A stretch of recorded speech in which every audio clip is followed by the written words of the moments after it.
Arizona Territory, 1875. The sun bled orange across the sky, setting the tips of the oak trees ablaze in firelight. The wind moved low through the canyons, whispering in a tongue only the ancient stones still remembered. The forest was thick and endless here, a world untouched by time, where the outside seemed less like reality and more like forgotten dream. Aloha moved through it with the quiet grace of someone born from the soil itself. Apache 19, barefoot in deerskin, her presence as much a part of the land as the wind or the trees. Her long black braids swayed down her back, and her nimble fingers searched the undergrowth for white sage, strips of juniper bark in golden thread. Her grandmother's voice echoed gently in her memory. Only take what the land gives freely, never what it hides. Then came the sound. It wasn't the cry of an animal or the groan of shifting trees. It was something more fragile. Human, a voice cracked and frail, broke through the hush like a ghost reaching for breath. Help, water. Aloha froze. Her eyes swept the dense brush, her hand instinctively dropping to the bone-handled knife at her waist. "Who's there?" she called out, sharp and ready. Only silence followed, then another whisper, closer this time. "Help me." She moved forward cautiously, her muscles drawn tight, boots crunching softly against dry leaves.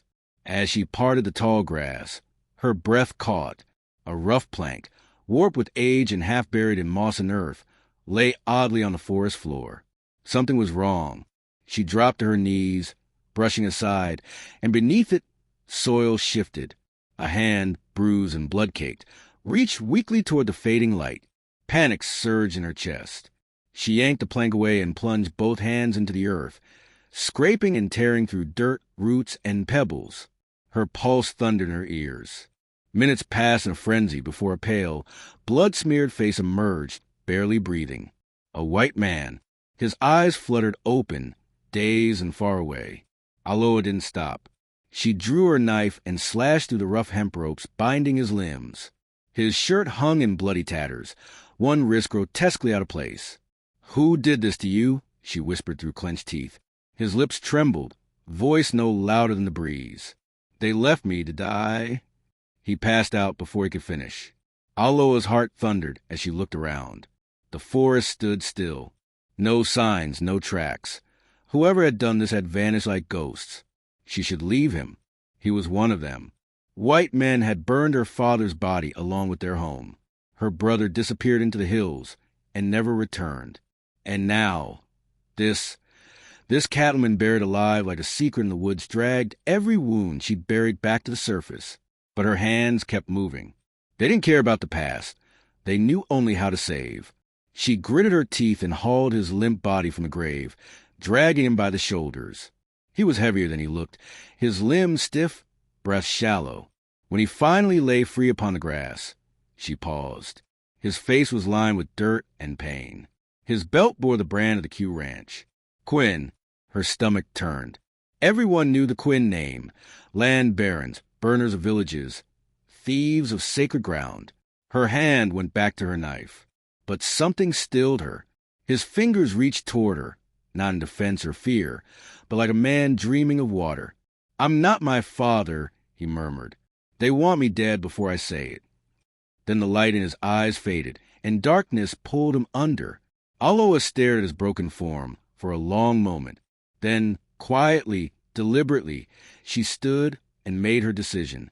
She fetched her medicine pouch, cleaned his wounds, and wrapped his ribs as best she could. She tied him to a crude travois she'd built for hauling wood, lashed the corners, and fastened the ropes over her shoulders. Each step was a battle between vengeance and compassion, each breath echoing her mother's warning. Never trust those who bring fire. But Aloha did not trust him. She simply refused to be like those who buried a man alive beneath the oaks and walked away. That night, the fire crackled softly in her deerskin lodge. Aloha knelt by the flames, grinding herbs into a stone bowl. The scent of sage, juniper, and comfrey thick in the air. Steam rose from a pot of cornmeal. Outside, the wind rattled the riverbank leaves. Inside, the man on the mat behind her breathed, uneven but alive. She had washed the blood from his face, cleaned his wounds, wrapped his chest in pine-soaked cotton bound with sinew. Now she waited. When he stirred, it began with a low groan. His eyelids fluttered open, then flew wide. He sat up too fast, pain flashing through his body. "Where am I?" he rasped, eyes darting around the tent, to the fire, to Aloa's silhouette. "Lily," he gasped. "Where's Lily?" Aloa turned, calm and slow. She lifted both hands to soothe him, then reached for a flask and held it out. He drank greedily, coughed, then gasped again. "Where is she?" Her brows furrowed. Reaching behind her, she pulled a coal stick from a pouch on a strip of leather. She quickly sketched a child, a girl, and pointed to him in silent question. He nodded. "Yes, Lily. She's 8. She was with my sister in town, Martha. I think she's still safe. But if my brother finds her..." He clenched his jaw, shuddering. "I'm Caleb Thornton. I own the Thornton Ranch. My father built it from nothing. I've worked it every year since. But Elias, my brother, and Wade, my foreman, they came at night. Said we needed to talk about expansion. I didn't see the rope until it was around me." His voice broke. "Wade hit me first. Elias just watched, then he nodded, and they buried me like a dog." He tried to rise, but Aloa pressed him gently back down. Her hands were careful but firm. She dipped a cloth into herb water and touched his temple, and his pain ebbed. "My little girl's all I have," he whispered. "I promised her I'd teach her to ride this spring. She's scared of horses, but I told her they're just big puppies if you feed them sugar cubes." He looked away. "If Elias finds her, she's the only one who can challenge him for the land." Aloa's hands hesitated. Then she reached for another hide strip and drew a small horse. She pointed to herself, then to the image, then to him. "You ride?" he asked. She nodded. He tried to smile. Maybe you could teach her better than I ever could." Aloa stood and walked her pouch. When she returned, she knelt beside him again. The firelight played across the cave wall, shadows flickering like old memories. Caleb watched her. "They hurt your family, didn't they?" he asked quietly. She didn't answer, only reached for the coal stick and drew 3 figures, 2 adults, 1 child. Then smoke. Then only the girl. He swallowed hard. "I'm sorry." She didn't speak, but she didn't look away. "I used to think blood was everything," he said. "But if my own brother can bury me alive, maybe blood isn't family." His voice cracked again. "She's everything. Lily is everything. If I lose her..." A sob escaped before he could stop it, raw and unguarded. Aloa reached into her satchel and offered him a warm bowl of corn mush. He took it with shaking hands. Later, after eating, Caleb reached for the knife by the fire. Aloa tensed, but he only picked up a smooth pine scrap and began to carve. Slowly, carefully, he shaped it. When he handed it to her, it was a crude wooden horse, rough, imperfect, but tender. "For your kindness," he said hoarsely, "for not letting me stay in that grave." Aloa held it as if it were glass. She said nothing. She didn't need to. In the hush that followed, something broke between them. Not trust, not yet, but something that could become it. Hidden behind a veil of vines and stone, the secret cave had never known a white man's shadow. Nestled deep in the forest near a spring-fed pool, shaded by ancient pines, it had always been hers. Yet now she brought someone there.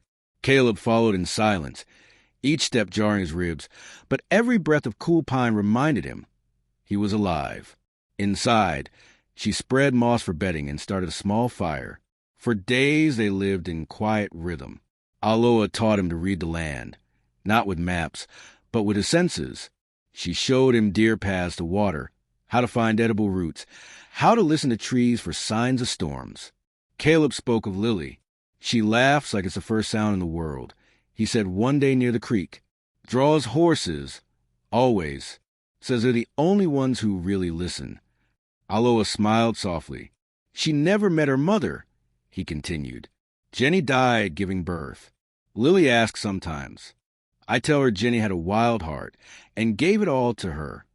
That night, they sat by the fire, and silence no longer weighed between them. Aloa brought out strands of dried yucca and showed him how to weave. His fingers fumbled, and she silently laughed when he tangled them. I used to think ranching was about control, cattle, land, men, Caleb said, watching her work. Turns out this is what's real. He lifted the half-braided rope. Simple. Earned. Aloha nodded. Then, unexpectedly, she grinned. He chuckled. You do smile. She arched a brow and lobbed a pine cone at his chest. They laughed. The sound echoed strangely in the cave, soft and unfamiliar. But laughter never stays. 2 mornings later, Caleb froze at the clearing's edge. 3 riders moved along the ridge.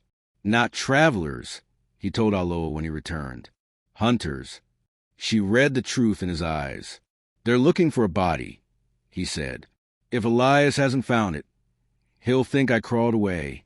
If he knows I'm alive, he'll come for Lily. I have to go back, he whispered. Take the ranch. Protect her. Aloha said nothing, but her gaze held his. That night, by a quieter fire, Caleb reached for her hand. You made me believe there's still good, he said. Not because of words, but because you saw me. Aloha looked at their hands. Her cheeks warmed. No one had held her hand like that before, not with respect, not with hope. When she checked her gear later, her knife lay beside her bedroll. The handle had been repaired, twined tight, the blade polished, carved in the wood, her name. I wanted you to have it, Caleb said, so you're never unarmed again. She held it with both hands, not as a weapon, but as a gift. Something inside her trembled. Not pain, not love, not yet, but something real. Moonlight streamed into the cave. Caleb couldn't sleep. He sat against the rock wall, shadow-eyed. Aloha, watching from across the fire, knew his thoughts were circling darkness. There's a box, he said. Steel locked. Elias bragged about it. The real papers, land deeds, forged wills, lies, hidden behind a painting of our father. If we find it, we prove everything. He looked up, voice shaking. Martha's supposed to keep Lily safe. But if Elias got to her, he's using Lily as leverage. Aloha leaned forward. Her eyes sharpened. She made a sneaking motion, then mimed unlocking. You think you can get it? Caleb blinked. She nodded, drew in the dirt, boot tracks, trails, a farmhouse, herself with a basket. You'll go as a trader? He asked. She nodded again, then pointed to the herbs. She was ready. Caleb frowned. If they recognize you... She tapped her chest, drew the wind symbol. I vanish. He hesitated, then agreed. I'll be close, watching. At dawn, she vanished into the mist like she'd never been. Caleb waited. The sun dipped. At last, she returned, cloak torn, bloodied but alive. She carried the box. Inside, forged deeds, a false will, and a letter. Caleb read it aloud. Martha, keep the girl. Don't let her speak. I'll send for her when I've settled. Caleb is dead. His hands trembled. She's alive, but we must move fast. Aloha cleaner wound. Caleb handed her a small, delicate square of linen. My wife made this, he said, before hope faded. She carried it always. She was like you, strong, brave when it mattered. Aloha held the cloth to her chest. No words passed. None were needed. Trust was not spoken. It was built. That night, Caleb whispered, we bring Lily home, whatever it takes. Aloha nodded, and for the first time since she found in the dirt, they were no longer 2 strangers. They were a team. Night fell over Thornton Ranch like cold iron. The moon hung behind thin clouds, casting shadows sharp as knives. Caleb crouched behind a hay cart. Aloha was beside him, scanning the land with deadly calm. A lantern flickered inside the stables. She's in there, Caleb breathed. Aloha nodded. They slipped through darkness. The barn door creaked. Straw and leather filled the air. A small voice whimpered. Lily, Caleb whispered. From a corner, a small figure stirred. Daddy. She ran into his arms, tears hot against his neck. He held her like life itself. I've got you, baby. I'm here. I'm okay.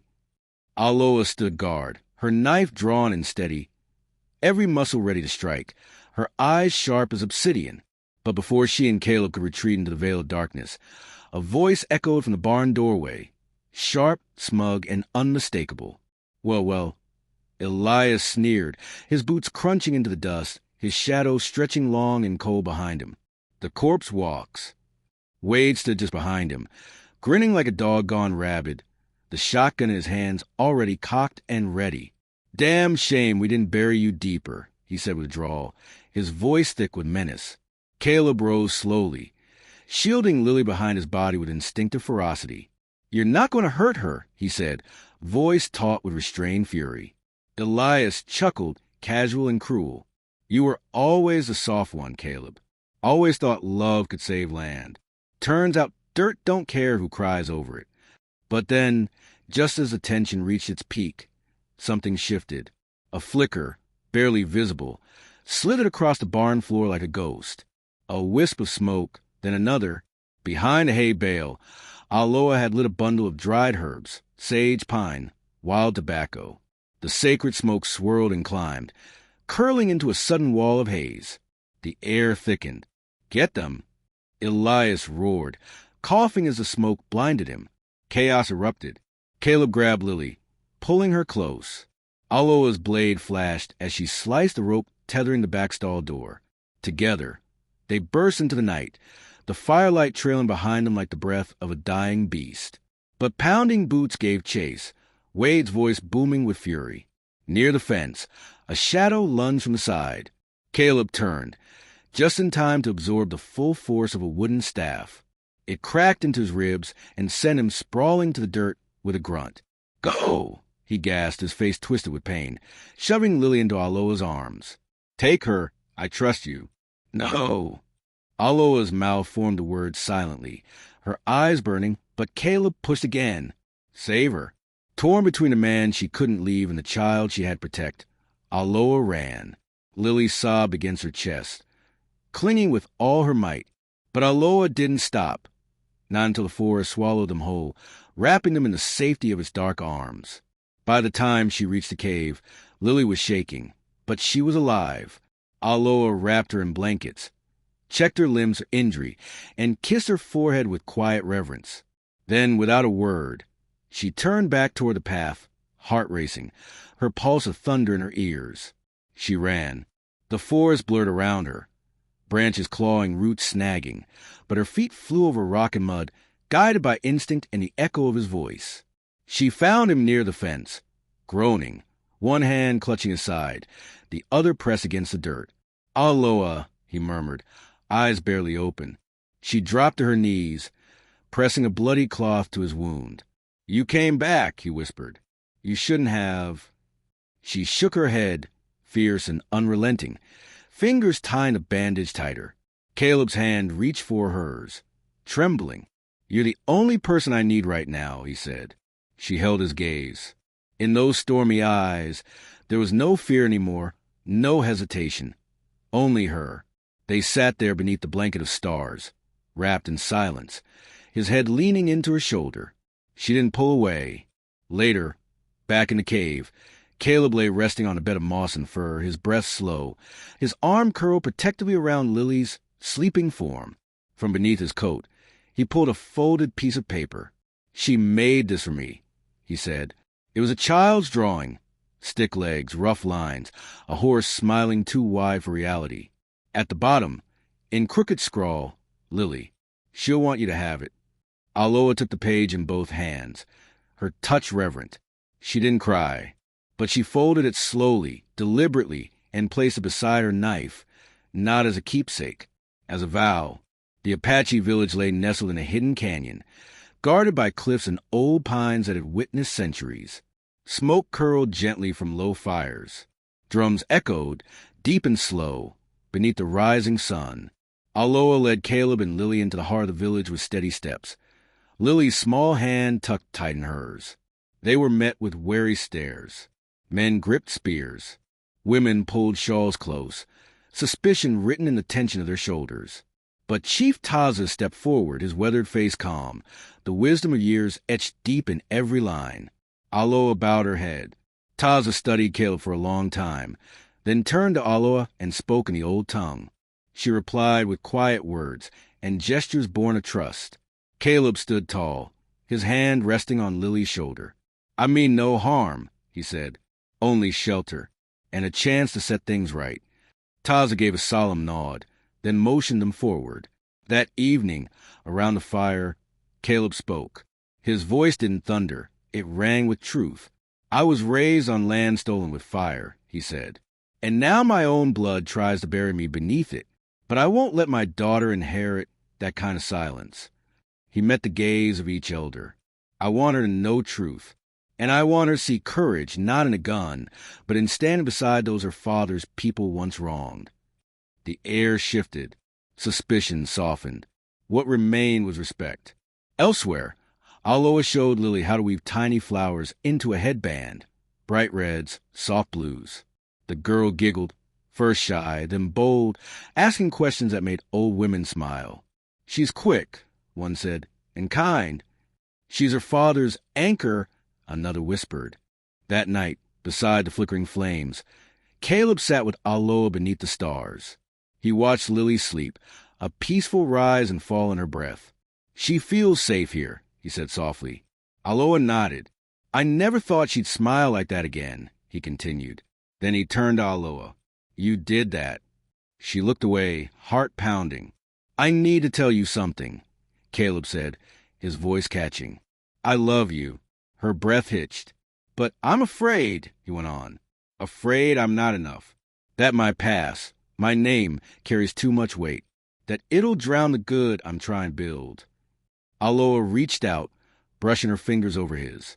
"You are not your name," she whispered. "We are strong because we stand together, not despite the past, but because we choose differently." Tears welled in Caleb's eyes, but he held them back. He reached into his coat and pulled out a leather cord with a single eagle feather wrapped in beadwork. "I made it for you," he said. "You are the free soul I never knew I needed." Aloha took it in trembling hands and held it close. Around them, the village quieted. The fire crackled low.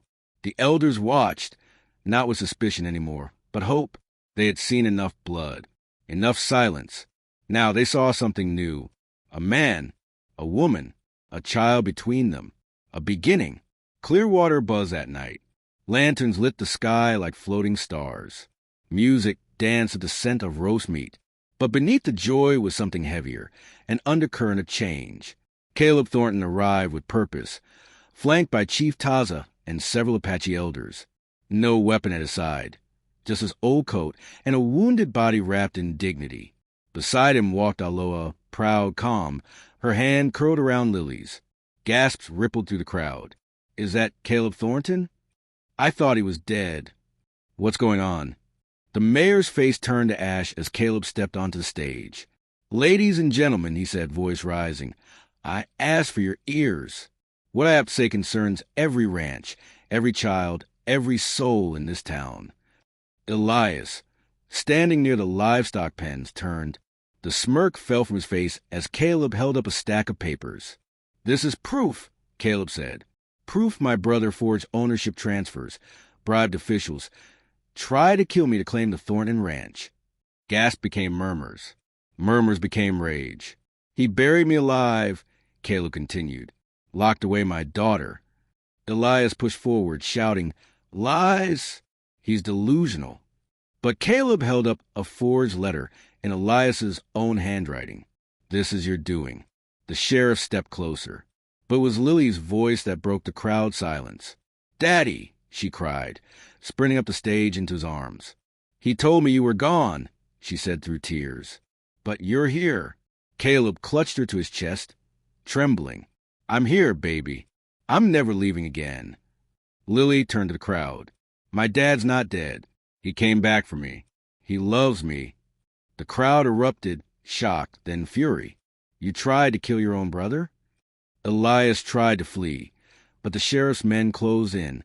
Wade ran, too, but Taza's warriors brought him down. Caleb turned back to the people. "There's someone else you need to see." He reached for Aloha. "This woman found me when I was buried, when no one else looked. She healed me. She saved my child. She is the heart of our family." Lily ran to Aloha, threw her arms around her neck. "I love you," she whispered. Aloha knelt, holding her close. "We are family," she murmured. The applause was slow, then steady, then thunderous. Caleb reached into his coat and pulled out a silver necklace, a delicate pendant etched with the name Lily. "She wanted you to have this," he told Aloha, then looked deeper. "She needs a mother, one who sees her, protects her, teaches her strength." Aloha took the necklace, her hands trembling. Lily smiled in her arms. She turned to Caleb. "Yes," she said, "we are one." The cheers this time roared with truth. The sun rose golden over the Thornton Ranch, brushing the land with strokes of light. Horses moved through mist like phantoms, their manes catching the wind. Peace had come. Where betrayal once rooted, now hope bloomed. Caleb stood by the stable, brushing his mare with slow, loving strokes. He had learned to move slower, to listen, to see. Nearby, Aloha sat in the grass with Lily, showing her how to braid a lead rope from horsehair. Lily's small fingers fumbled, but Aloha guided her with a soft, unshakable smile. Laughter rose like smoke, gentle, timeless. They looked like family, because they were. Caleb stepped forward, holding a small wooden box worn smooth by memory. "Aloha," he said. She turned, the wind catching her braid. He opened the lid. Inside was a ring. Handmade, beautiful, carved with the image of a galloping horse. "You saved me," he said. "You saved Lily's world. You gave us hope." He paused, breath thick with meaning. "You are the fire that led me through the dark. Will you marry me?" Her breath caught. She turned to Lily, already grinning. She smiled. "Yes." The ring slid onto her finger. Lily squealed, throwing her arms around them both. Their embrace held more than love. It held survival, healing, and something more, the promise that home was inherited. It was built. Months later, the Thornton Ranch became a sanctuary, a place of healing, of purpose. Apache children rode wild mustangs. Widows planted gardens. Strangers came to offer, not take. Caleb and Aloha taught in silence, in unity, in grace. That family wasn't blood, it was bond. That legacy wasn't what you got, it was what you gave. Above the barn door, carved into sun-bleached wood, were words once whispered beneath firelight. "Love is the fire that leads us through the dark." And that fire never went out. Some stories begin with blood, others with silence, but the ones that last begin with a choice. One act of mercy. One truth spoken when it was easier to stay buried. Aloha could have walked away, but she didn't. And because of that, a man found redemption. A child found her father. And for one moment, the West became a place where love spoke louder than land, louder than legacy, louder than pain. If this story stirred something in you, if you believe in love that heals and courage that crosses borders, then subscribe to Wild West Love Stories. Because out here we tell the tales bullets missed, but hearts didn't. Subscribe now and ride with us into the stories time tried to forget, but love remembered.